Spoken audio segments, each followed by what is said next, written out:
여러분 반갑습니다. 이번 영상은 현대판 고려장 대책이 나왔습니다. 노인들 은퇴 후 이민 보내면, 그리고 이거는 조세위원회에서 나온 건데 조세재정연구원이에요.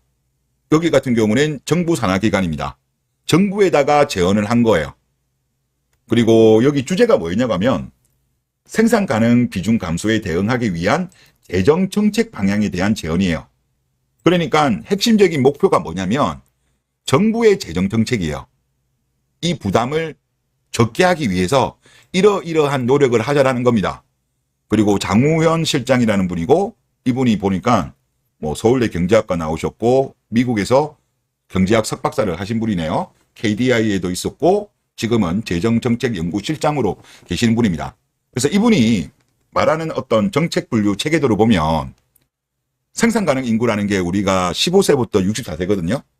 그래서 조기 육성 정책, 즉 여학생을 먼저 1년 학교를 보내가지고 먼저 사회를 진주시키고, 그로 인해서 남자 여자들이 서로 매력을 느끼면 혼인 증가, 출산율이 증가한다라는 그런 이상한 주장을 하시더라고요. 어제 제가 영상을 올렸는데, 또 그러면서 이런 주장을 하십니다.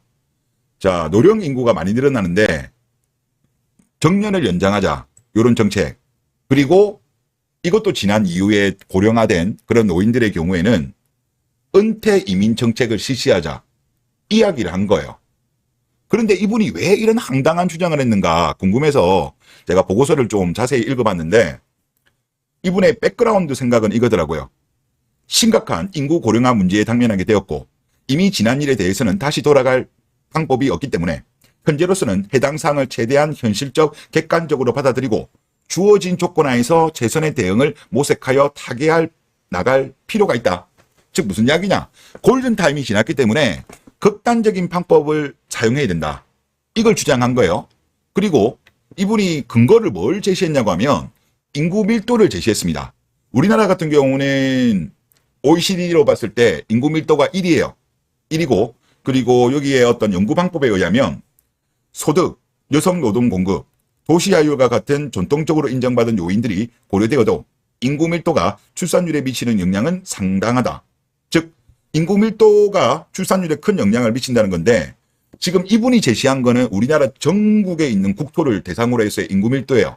수도권 집중화가 더 문제라고 보거든요. 물론 인구 밀도도 물론 영향을 있지만 수도권 집중화가 심하기 때문에 더욱더 문제가 심각해졌기 때문에 오히려 균형 발전을 포커스를 두는 것이 더 맞지 않는가라는 생각이 드는데, 하여튼 이분의 근거는 이겁니다.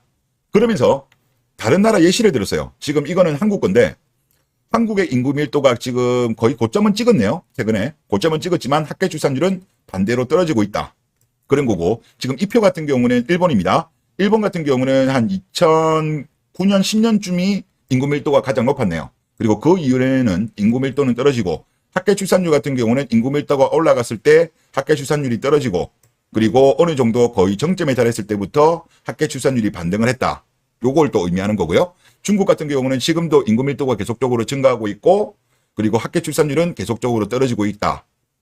그러면서 이런 말을 합니다. 각국의 사례를 보면 인구 밀도가 높아지면 출산율은 감소하며 인구 밀도가 낮아짐에 따라 출산율은 증가 또는 안정화되는 모습을 확인할 수 있는데, 이는 인류의 인구 자가 조정 메커니즘이 양방향으로 작동할 수 있음을 시사하는 사례로 볼 수 있다.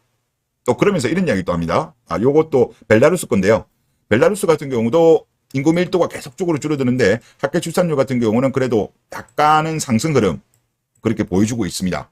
그러면서 인구 밀도가 증가하면서 출산율이 감소한 것은 자연스러운 부분도 있으며, 특히 일본의 경우 실제 인구가 줄어들면서 출산율이 다소 안정화된 점은 이제 인구 감소를 처음 맞이하게 된 우리나라 입장에서도 참고할 만한 자료다. 인구 밀도도 물론 영향을 미쳤지만 그거는 본질적인 문제가 아니라니까. 일녀들의 변화예요. 일녀들 같은 경우는 이제 거품 경제일 때 상고를 외치다가, 그리고 1990년대 후반쯤에 3평으로 가다가 2000년대 들어서 4조로 가다가 남자를 보는 기준에 있어가지고, 그러다가 2000년 후반부터는 이제 여자력을 키우는 스시녀로 바뀐 거예요. 그게 본질적인 이유죠.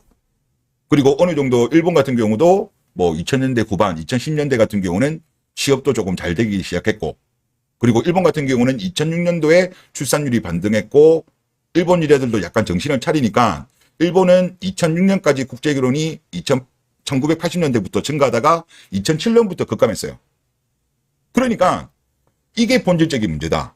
그리고 그때 당시 일본에서는 아라포 세대라는 말이 생겼고 이게 사회적인 문제가 되었고 어린 일녀들이 저 아줌마들처럼 했다가는 인생 큰일 난다는 거를 깨우친 거죠. 그런데 이분 같은 경우는 인구 밀도를 가지고 이런 설명을 하는 거예요. 저는 정말 황당하다 그런 생각이 들고요. 그리고 더욱더 황당한 건 이거죠. 노령층이 상대적으로 물가가 저렴하고 기후가 온화한 국가로 이주하여 은퇴 이민 차원으로 노후를 보낼 수 있다면 생산 가능 인구 비중을 양적으로 높이는 데 기여할 수 있다. 지금 여기에서 보고서의 기본적인 목표가 뭐냐면 재정이에요. 재정. 국가 재정. 아까 내용도 나오잖아요. 앞에 내용을 보시면 자, 생산 가능 비중 감소에 대응하기 위해서 재정 정책 방향이에요. 국가의 재정. 즉 무슨 말이냐? 국가 입장에서는 생산 가능 인구는 많으면 많을수록 좋겠죠.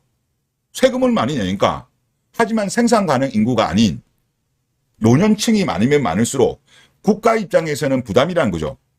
사실상 우리가 저출산이 문제다 하는 것도 뭐냐면 결국은 고령화로 인한 사실상 생산 가능 인구는 적었지만 고령화가 심하게 되면서 사회복지 비용 부담 때문에 문제라는 거예요. 그러니까 이분이 말씀하시는 거 뭐냐? 재정정책으로 본다면 사회복지 비용이 부담되기 때문에 노인들은 이민 가라. 이민 가야지 국가 부담이 줄어든다. 이야기를 하는 거예요. 즉 현대판 고려장 정책인 겁니다. 나라가 미쳐가는 것 같아요. 아무리 그래도 그렇지 이런 거를 정부에 제언을 한다? 진짜 이런 거가 국민 세금으로 혈세로 연구하고 있다는 게 참으로 어이가 없습니다. 네티즌들의 반응도 한번 볼게요. 나라가 왜 저출산인지 알겠다. 저런 것들이 세금 받아 먹고 앉아서 대책이라고 내놓으니 한심하다 못해 내구조가 심히 궁금하다. 망조가 들어 진짜 대한민국 없어지겠다. 아니 많이 배우신 분인데 이런 말도 안 되는 주장을 하시는 거예요. 다음 댓글. 노인들을 해외로 이민시키자? 무슨 현대판 고려장을 시키자는 건가? 지금 저출산의 진짜 문제를 몰라서 그러는 건지 알면서도 그러는 건지 사람들이 살만한 환경이 되면 자연스럽게 저출산은 해결될 것인데 맨날 해결 방안이라고 내놓는 것이 엉뚱한 소리들만 떠들고 있네. 기본 자체를 못 누리고 사는데 어떻게 애를 낳냐고. 이런 의견입니다. 진짜 국민 세금이 아까워.